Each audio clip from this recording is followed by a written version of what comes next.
In this video, we're going to talk about how to generate the time dimension or timetable by using the MOLAP Cube. So this is the one good feature in MDX, MOLAP Cube, so where you can generate your time dimension from the Visual Studio and write back to the your database, and that can be used for your entire project. Okay, let's get into the details. So first, what I do, I'll go to the create a new project. So this is my first MOLAP cube that I'm creating here.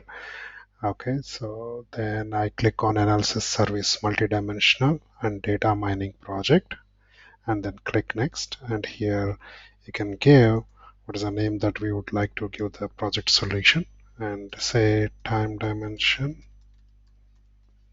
Okay, and then so I can give the same location where I want to store the solution, create it. So now it will create the one solution. Okay, so now the solution has been created, and then here, so we'll have our data sources, and then we have our data source views and cubes and dimensions. In fact, we're going to talk about these data source view, and all these properties in upcoming session. Already I'm preparing some sample data to show you how to create a simple cube and then advanced cube in both the MOLAP cube and tabular cube. But for now, so in this video, we're going to strictly focus on how to generate the time dimension using the MOLAP cube. So to do that, so I'm going to create first new data source, because I need to enable the connection between my OLTP database and my MOLAP, right? So that's the reason I created the data source view. So I click new data source view, and then I copy what is my database engine. So here is my database engine server name. Okay, and then go to here, my Visual Studio, and paste it. And I want to create my time dimension under the POC database, and click test connection, click OK. Okay, so then my data source is created. For now, I say use this credentials of the current user. It doesn't matter because I'm not going to deploy the cube. So now this is done. And then next one is the under the data source view. I don't want to, I'm not having any data source views, which I don't, because I'm not creating any cube, right? So now let's focus into the time dimension. So click on the new dimensions under the new dimension tab. So you'll have options. 4 options: use an existing table, generate the timetable in data source, generate a timetable on the server, which is nothing but your Visual Studio. So third option is only whatever the time dimension that you generate, it will be only available for within this SSEAS engine. But if you use the second option, generate a timetable in the data source view, that will actually stores in your database. And then generate non-timetable. So in data source, if you want to use any existed template, so you can choose the template. Based on this template, you can feed your business data to the cube. But now again, so going back to the second step, that is our primary focus in this video, right? To create the timetable in our SQL database. So now let me show you. So this is the POC database, and you can see here I don't have any time dimension related tables. Okay, and now then I go to SSEAS and select second option, generate a timetable in the data source, and then click next. Here I say my calendar year starts on January 1st, 2020, and then I want to populate the so the timetable till 2030. Okay, and I want to so bring all the columns. Okay, half year, times, trimester, month, 10 days, and week. Okay, so language, you can select which language you want to select, but I want to keep it English United States, and click next. So I just selected my calendar year, right? So calendar year is nothing but it will start from January to end with December. Now I want to define my physical calendar also. So the physical calendar, I can say like it will start from April because that's how I follow. I mean, it's not like you choose the April, but based on your business requirements.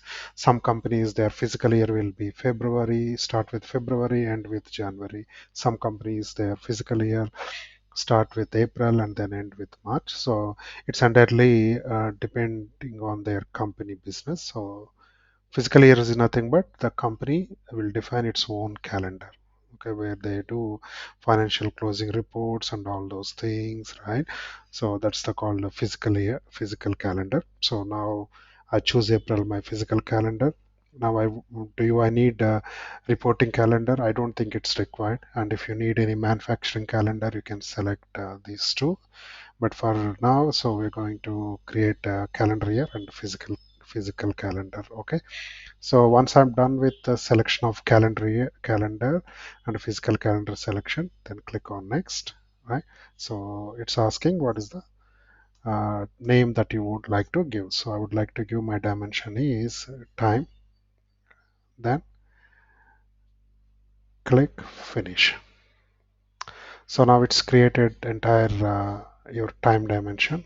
Okay, let's see whether it's also same time created in the POC database. Okay, so it's not created.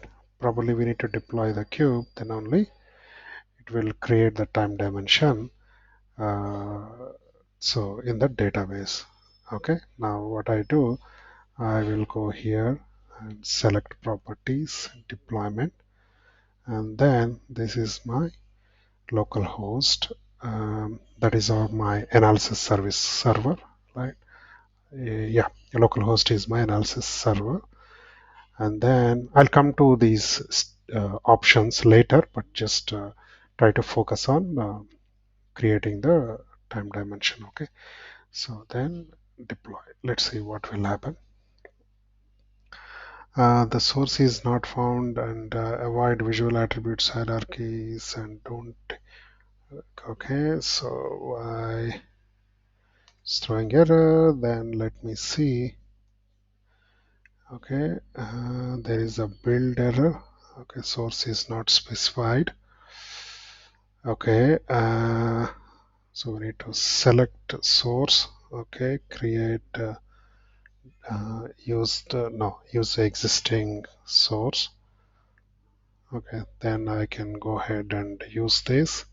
Data source is my okay. So here it's asking where you want to store the your time dimension, right? So for that it's asking to build the target connection details. Click next and then populate timetable. You can see here.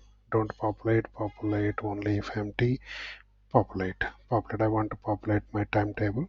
Okay, and click next, and then finish. Okay, so it's updating the data source view, validating, and cubes and dimensions validation completed. I think it's writing the data back to the database. Let's see what will happen. Oh, still not coming yet. Okay, I think still it's preparing SQL Server object. Yeah, now it started, and now you can see updated the subject area and then committing the changes and to subject database. Okay, and then let's see what will happen here. Bingo. So here is our new time dimension that we generated from Cube. So you can use this time dimension for your entire project. Okay, so you can see generation completed successfully, right? So this is how you can generate your time dimension. Normally I use the same, I mean, since my past experience, I use this technique to generate time dimension rather than scratching my head to prepare the time dimension within the cube. So once I generated this, now I can use that time dimension, whatever I created in the SQL database, right? So I can use that in my projects, all my projects. That's how I'm doing it. So probably this technique is handy for you whenever you want to build any time dimension. So that's all for now. I'll see you in the next video. Thank you.